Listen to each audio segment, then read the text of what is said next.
It's like deja vu all over again. Uh, I'm Dave Rowe. I'm sitting here with Captain Jeff. It's time for our monthly Argo Q&A session. We hope we have lots of good Qs to go with our As. But hey, Jeff, how's it going? Good. I see questions coming in already, so it could be a good night for us. It's been 5 weeks. We couldn't get on, last week because of StreamYard, which we use, but and we forgot to hit live. We just did a whole preview for you for about 2 minutes, and then we realized we weren't live. But we're here now, and it is on to the 19th. We're here for you. So if you weren't sure and you tuned in, thanks for waiting an extra week. Things are going well at Argo. I was just telling Dave, temperatures are heating up across the East Coast. Weather has not been good. I've talked to people throughout the country, and for whatever reason this year, weather has been a bit iffy, so people haven't got out on their boats. But with the warm weather coming in, I'm hoping that changes. Absolutely. And I see questions coming in. We'll get to those first. But I think before we do that, we've had a heck of a month, I think, with improvements to Argo. So let's have like a little momentary change log. What is new over the last month in Argo, Jeff? We do have a lot of changes coming in, but I will tell you, we probably are focusing more right now on ensuring we've got a really stable app that's working well, ironing out bugs, things like that. But we do have some new features we can talk about. It's been 5 weeks. And in that period of time, one of the things that you may have noticed if you've been using the ATA function, it's much improved. It does a better job of addressing slow starts out of a marina, stops along the way, things like that. We have a few more minor tweaks we're going to do, but I think it works a lot better. We've also improved the depth shading, just the UI for the depth shading, so it's a little bit more intuitive, easier to use. In the process of doing that, we did update our standard depth shading. I don't know if you may not have noticed that, but if you're a free user or you use the standard depth shading, we added a couple more contour lines, a couple more shadings there, and our preset, we tweaked that a little bit. The other thing we did was in search. You probably noticed we added a lot more ratings working with Snag & Slip, and we are talking to Waterway Guide. But right now you can search by rating. So if you want to just search for 5-star ratings for marinas, you can do that now where you couldn't do that before. If the marinas have any responses to the reviews, you'll see them as well. So that's been a big change, and that'll show up in your search listing, so you can look down through all the results and see if they have a rating, what that rating is. And like I said, you can filter on certain ratings. I guess one thing we don't have, I'm a little disappointed. We talked a lot about it 5 weeks ago. We've been working really hard on our routing system to get it to where it understands the buoy system. It understands it's a red buoy or it's a green buoy, and it stays in the channel. Our routing is very quick. It does adhere to the depth and to the criteria that you put in your boat profile, but we wanted that option for those that want to stay in the channel or where there's lacking depth and it has a hard time finding the channel, that we have that option that it understands the system. And it is working. Dave and I have been testing it. We don't have all the buoys in there right now. We're still adding some more outside of NMEA, and we're still tweaking that system a little bit. So a little disappointed it's not here, but it's real close, and I think that'll improve our overall auto routing. And Dave, one of the efforts he's been working on is updating all of the clearances for our bridges. throughout the United States. So when you are creating a route, you've got a sailboat, it's going to take a close look at the bridges, whether it's a fixed or a movable bridge, and give you an indication as to whether the route can go through or not. So I know we're in the midst of the boating season. Wish some of the things were already here, but we're hoping to get them out and very soon. The last thing, and I guess, actually, and we can hit a couple questions, but one of the main focuses in the last month has been offline, and in particular, the charts that you download for offline. That has improved. You could download larger areas, but since then we've decided the zoom level wasn't as detailed as enough, and that's going to change. So it's going to be more in line with what you see from an online standpoint. You're going to have an option to choose a standard view that you have right now, or a NOAA E&C view. And my favorite one here is we'll give you the option to automatically download those charts, 100-mile radius around you. So you don't actually, if you generally have pretty good internet, but you do go offline occasionally, it will automatically download the charts for you, 100-mile radius, and that'll be continually updated. So it's always going to be there for you. But if you're going to be offline for quite a while and you know the area you're going to go, you might want to go to the download chart feature and download that area. that's awesome. Really, That's huge. yeah,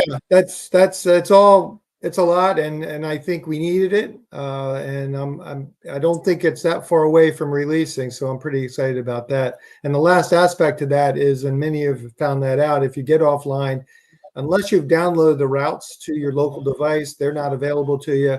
We're going to set it up to where they're all automatically download to your local device, so you can create routes and it will download. So if you do go offline, you'll have your routes, your charts, and you won't have to worry so much about, okay, what do I need to do with Argo to get planned for offline? It'll kind of be more automatic. So that is kind of the most exciting thing we've been working on the last month or so, and it's coming very soon. That's right. And I just want to point out to everybody watching with us, we are taking questions, and I see there's a couple in the queue right now. We will get to those in a second, but I think before we start diving into that, well, actually, you know what? Let's take one because I like the looks of this one.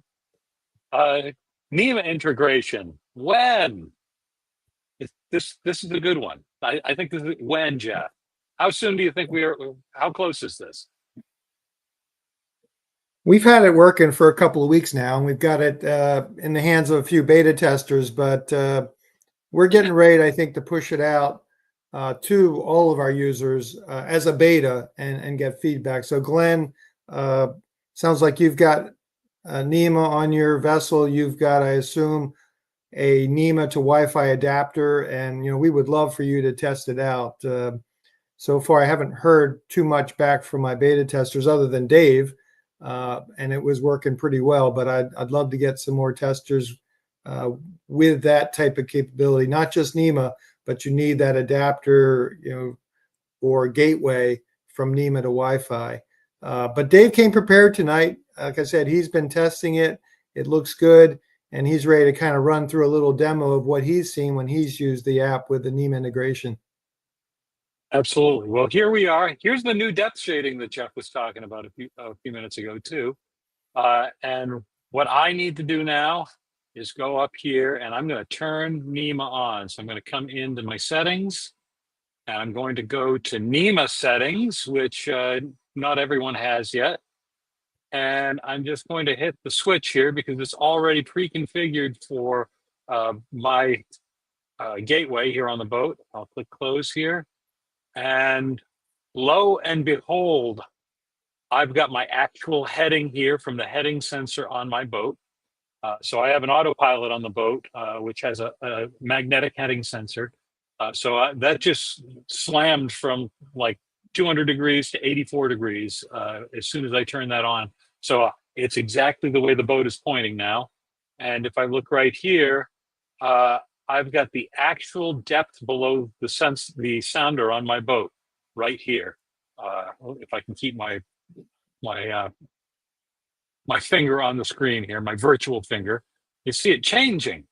The boat's not moving. That's just it's responding to the changes in tide, and if the boat moves just a little bit, so it's actually coming. That's the actual depth of the water.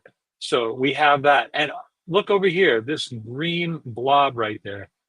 Jeff, care to venture a guess what that green the triangular sort of blob is? I think you've got AIS, so my I've guess got is that's AIS. a AIS vessel. Yeah, yeah. That's an AIS vessel nearby, not too far from me right now. It's a Class A. I think it's one of the tugs that hauls aggregate by here day in and day out. I'm on the Appomattox River, and it shows the size of the vessel here, the draft of the vessel, his true heading from his heading sensor, his course over ground, his type of AIS. He's an A, so that's likely a commercial vessel. And he is showing a status of underway using engine, but I'm going to guess he's not, since his speed over ground is not showing anything. What we don't have here yet are its actual CPA, so closest point of what is it? Closest point of approach, or TCPA, time to closest point of approach. Those are features that will be coming, so that you know if you are on a collision course with this vessel or not, and if you are, how long it's going to be and how much time you have to take corrective actions, or call them on the VHF and make sure that you're not going to have a problem. So that's coming. And if I just back out here, and I'll use two fingers to do this, I can see, look at this. There's more vessels downriver from me. So this is a fully functional setup here. There's the Aries, that's also a tug. Right now the river seems to only have tugs on it, but the Surrey, so lots of tugs downriver from me. I mean, it's not everything we want in our NMEA, and it's not everything that's going to be there, but it's a lot more than we had 30 seconds ago. So I'm really excited about this. And with this screen, I guess you've got an indicator there that you do have NMEA turned on with that green icon there. If you tap on it, I think it takes you to the It brings the settings. settings. Yeah. Yeah, it brings the settings back up. Now, one thing that it does right now, if I shut it off, that icon disappears, and maybe we want to leave that there. I don't know. That might be something to discuss, and just not have it green, maybe have it translucent or something. But yeah, so I have to go back into the settings to turn it on now. It's a little bit, you can't just pop back and forth yet. But yeah, this is exciting.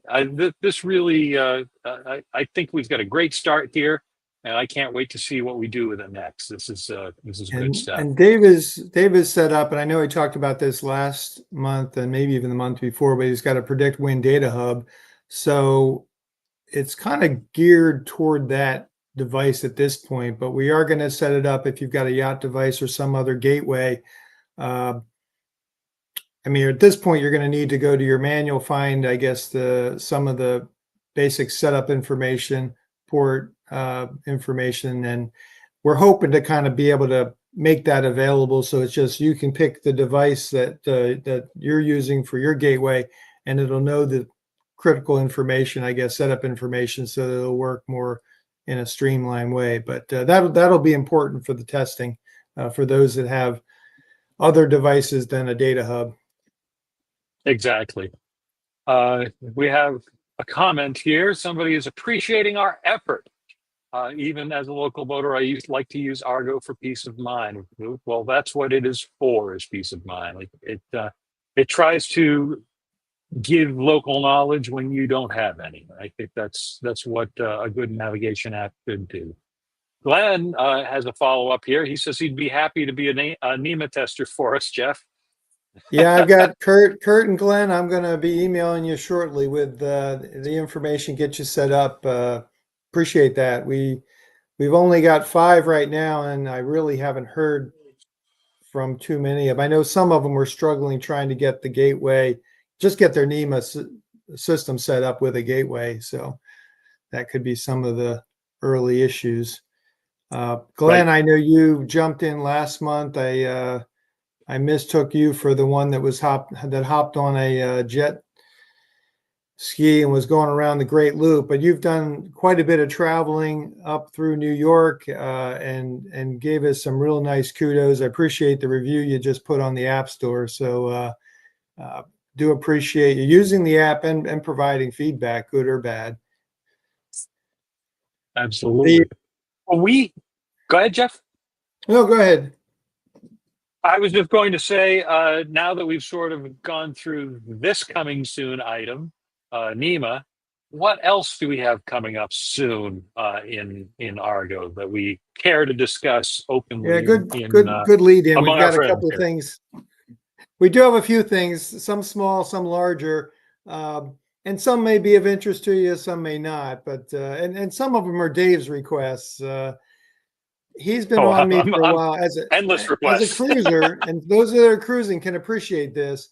When we set up a route, and it's a fairly long route, you're going to get the duration in days and hours. And Dave's trying to figure out, okay, how many cruise days is it going to take me? I only cruise for 8 hours, and it is more complicated to figure that out. If you're going to tell me this is going to take 3 days and 6 hours, I want to know that it's 60 hours. And then I can kind of figure out, based on how many hours I'm going to cruise each day, how long a trip it is. So it made sense. So we are making that change. You'll see route durations in hours now, hours and minutes. We've had a few people that say, I'd really like to see wind speed in knots, but I want my boat speed in miles per hour. So they wanted, right now, our speed, we just had one unit speed. So we've separated that out where you have boat speed and wind speed.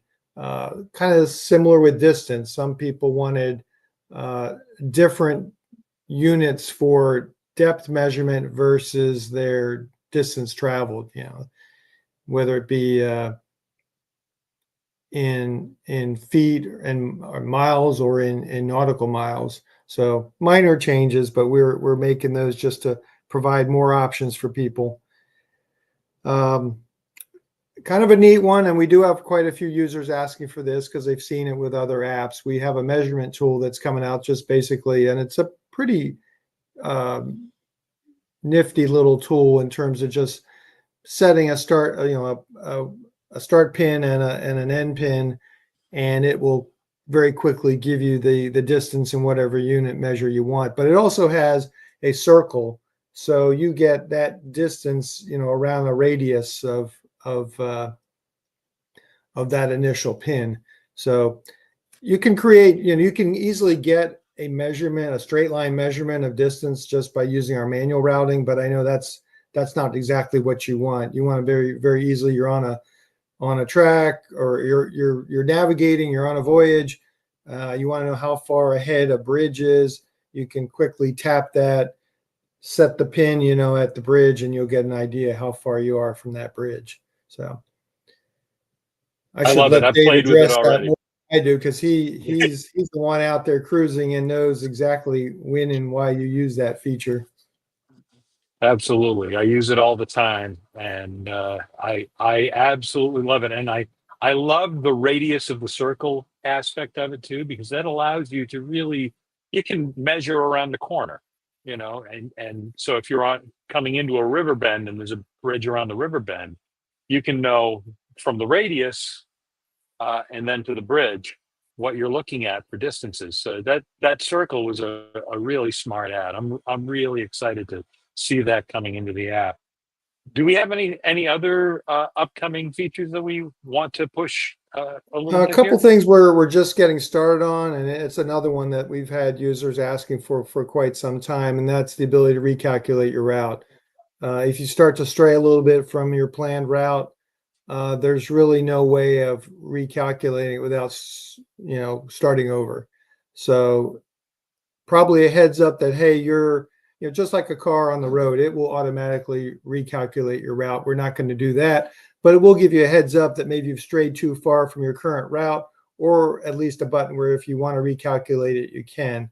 not lose the original recording of your track, but it will recalculate the route for you and an updated ETA as you go. So that I don't think that's going to be a very hard addition for our developers to add. So that's in the works. One other thing for those that add a lot of reviews for anchorages, marinas, things like that, restaurants, we're going to add a section just like my pins, but it'll be called my reviews. If you've got reviews all over the place and you added a lot of them, you can very quickly see all of your reviews, where you added them, if you want to update them, delete them. So it should allow you to manage all of your reviews very easily. And again, I don't think that'll be a big effort for our developers. I do have people tell me, I don't care about the social aspects. You really need to get the app working from a navigation standpoint. And I tell them we are spending 95% of our efforts on the navigation side, the routing, the different features that we know you need, whether you're online, offline, when you're navigating on your vessel. But we have tried to add some additional features, particularly for yacht clubs and groups and things like that. And, those are adding reviews or drop pins. We like to make that as easy as possible for them as well. The last thing I guess I'll say that I know we're going to be working on, and that's Canada. And I don't know if we have anyone here that's heading that direction or is from Canada. I wish we were further along, but I know we still have some more water coverage issues, depth issues, some more depth data on lakes. Had hoped to get that all in place for this boating season, so we're a little behind schedule on that. But and I should say the Erie Canal as well. And I know that is opened up; people are on it. So there's some fixes there that we need to make so you can route from one end of the Erie Canal to the next and not have it take you up through Vermont. So one thing about this app is there's an endless list of things to do. It keeps us busy. And developers do break things. We are adding features all the time, and unfortunately bugs crop up. So appreciate those that are patient with us. We try to get them fixed as quickly as possible. And we appreciate those that let us know something isn't working. Exactly. And actually, speaking of Canada, I just sent you an entire list of water coverage issues through the Trent Severn Waterway and the Rideau Canal. So we'll be getting those things together. Hopefully, the Erie Canal. That's 2 points. We know where they are. We just have to figure out how to fix them, and that's easier said than probably done. And I mean, a lot of these things rest on the shoulders of one guy, and he is out straight. He's amazing, but he's not amazing enough to do 2 things at the same time, let alone 10. So we're getting there. I don't see any questions. I guess I'll keep going with some minor things that did happen over the last 5 weeks. If you're looking at marinas or other places along the way, you'll see we now have the ability for the owners of that business to claim their business, get direct access to their listing, update anything they want. It'll immediately be reflected in the app. So if you're members of a marina or you want to talk to some of the folks at some of the establishments that you go in, and we would love to have them claim their business and make sure that we not only have the correct information, but whatever information they want in there in terms of transient slip information, fuel information, approach information, whatever they want that would help other boaters in terms of approaching their marina would. And I think Dave's just given a quick view. It's pretty obvious when you pull up a marina or another point of interest, and it's pretty simple. They just click the button and they pretty quickly get access to our back end, to their listing. There are some We things have as a a user. question. Yeah. Oh, I'm sorry. Jonathan here, he had a weather question we missed. How about NOAA warnings? I did see that. Yes, I'm sorry, Jonathan. That is not a bad idea. I've been focused on how can I get weather radar on the app. I would love to do that. And we are making some connections in the weather field that, there may be some more things we can do in terms of wind and currents and radar. But that sounds like a simple thing, just to provide warnings that pop up in your area.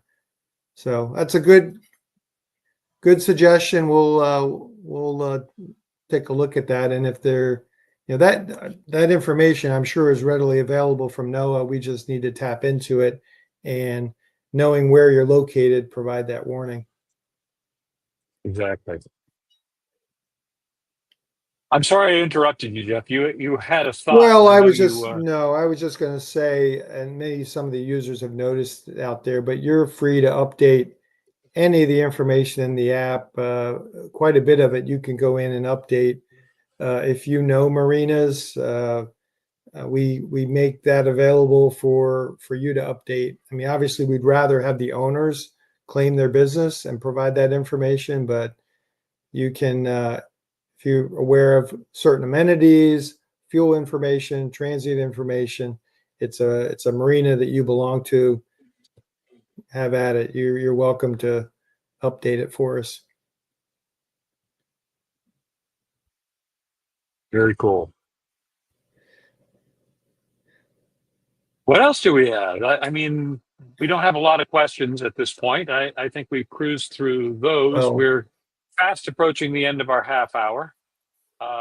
yeah, well, there is one big issue that we've had, and I haven't seen any question on here in this group, but those that haven't been in the app for a long time, maybe they put it away the end of last summer and they're just opening up this year.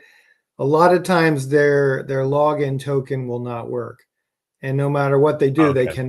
they cannot sign into the app. And our quick solution, although I get tired of, Dave and I both get tired of telling people to do that, is to delete the app and reinstall it, which does work, but we do need a system that recognizes your login tokens, even if you have been away for a while. Not automatically log you out. It shouldn't. Once you're logged in, unless you sign out, it should not kick you out. So our developers have been spending a good bit of the time this past month coming up with a brand new authentication system, login system, to where it will better recognize who you are, that you are logged in, that you're logged in, for instance, in both an iPad and an iPhone and maybe the web app. So it is not as simple as you might think, because you can use as many devices as you want. You could be logged into quite a few devices, and our system needs to recognize that and not kick you out, and so let you in, additional devices if that's what you choose to do. So from what they're telling me, it is working. It's been tested. I anticipate it's going to be out in the next couple of days. So good news for you guys, but good news for Dave and I, because we get a lot of questions. I can't log in, and that's probably our number one question these days.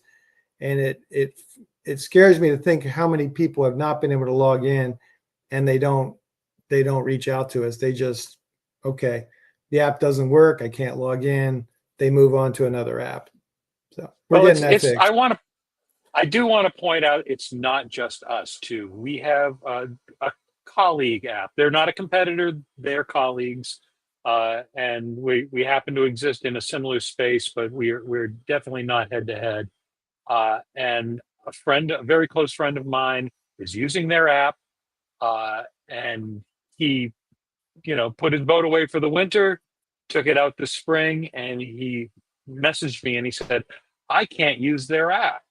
And I said, "Did you delete it and reinstall it?" And he said, "No." I said, "Try that." And he did that, and he said, "Hey, it works." So it's not just us. It is something that is sort of industry wide. And if we've come up with a solution to that problem, Jeff, we should shout it from the rooftops, because that's huge. Well, I hope so. I do hope so. But hey, at just any a rate, reminder to everyone, I haven't seen a lot of questions in here, but as you know, Dave and I are online. We do sleep a few hours each night, but we are generally here to answer any of your questions anytime. reach out to us by email, support@argonav.io, unless you've already got our contact information, and reach out to us directly. Absolutely. Hey, everybody here has squandered a perfectly good half hour listening to us chew the fat, Jeff. I think they should pat themselves on the back. And should we make a promise that we will be back here again on the Thursday, the second Thursday of next month? Is that what we're going Second to do? Thursday. Got a couple of Okay. NMEA beta testers tonight, so that's a good thing. Happy to add anyone that's interested to the list. So reach out to me, and we'll get you NMEA as quick as we can. You can give it a try out on your system for us. Absolutely. Thank you, everyone, for joining us. On behalf of Captain Jeff, I'm Dave Rowe, and this has been another Argo Live Q&A. We will see you next month. Thanks, Yeah, Jeff. happy boating.